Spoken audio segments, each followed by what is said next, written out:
A independência do Brasil. Olá, amantes da história e da arte. Você conhece o Grito do Ipiranga? O dia 7 de setembro de 1822. Mas e se eu te dissesse que a história da nossa independência é muito mais do que um ato heróico? É sobre política, poder e, principalmente, sobre a intrincada tapeçaria de eventos que transformaram uma colônia em um império. Neste vídeo do Art History, vamos desvendar os bastidores de um dos momentos mais cruciais da nossa nação, examinando as decisões, as pressões e as figuras que moldaram o destino do Brasil. Prepare-se para uma viagem no tempo que revelará por que a nossa independência foi tão singular e o que ela realmente significou para o futuro de um país. 7 de setembro de 1822. O Brasil, uma vasta terra de riquezas, se tornava uma nação. A história, como a conhecemos, é contada em um grito à beira de um riacho, com a espada erguida e o hino triunfante.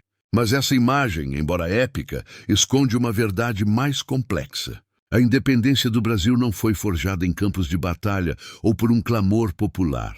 Foi o resultado de uma intrincada dança política, um jogo de xadrez entre a realeza e a elite, no qual o Brasil, por sorte e estratégia, emergiu como um império.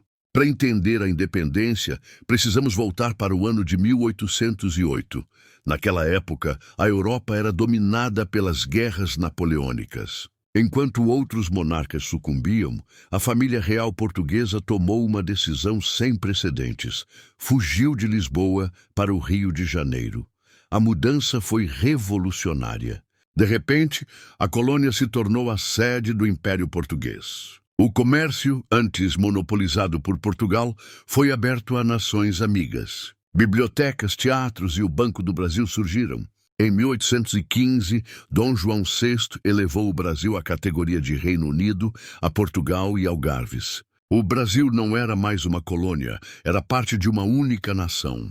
Mas do outro lado do Atlântico, a situação era diferente.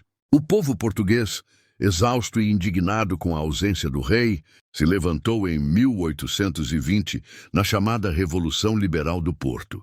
Eles exigiam uma constituição, o fim do absolutismo e, principalmente, o retorno da família real e a recolonização do Brasil.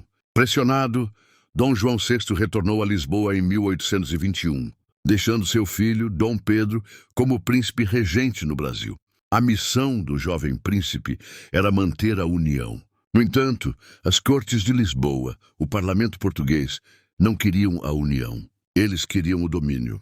As ordens que chegavam de Portugal eram cada vez mais autoritárias. As cortes queriam anular as liberdades comerciais, desmantelar as instituições brasileiras e, a gota d'água, exigiam o retorno imediato de Dom Pedro. A elite brasileira, formada por grandes proprietários de terras, viu seu poder e seus lucros ameaçados. Eles não queriam voltar a ser uma colônia. Foi nesse contexto de tensão que a história se precipitou. Em janeiro de 1822, uma petição com milhares de assinaturas implorava para que Dom Pedro não voltasse. O príncipe recebeu a carta e, em um ato de desafio e astúcia política, declarou o famoso Dia do Fico. Sua declaração foi um cálculo. Ele estava consolidando seu poder e garantindo o apoio da elite brasileira, que via nele o único líder capaz de defender seus interesses. O 7 de setembro de 1822 não foi um ato isolado, foi o clímax de um processo.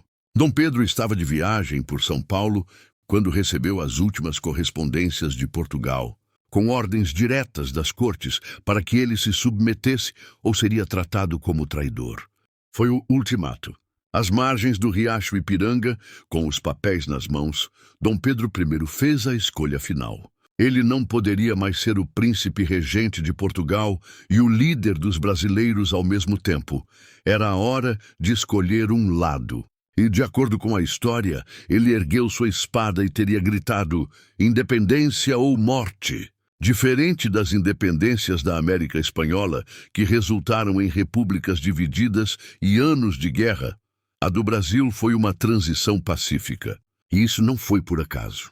A elite agrária, temendo uma revolta popular que pudesse questionar a escravidão e a propriedade da terra, apoiou a monarquia. A coroação de Dom Pedro I como imperador, e não como presidente, garantia a estabilidade e a manutenção das estruturas sociais e econômicas.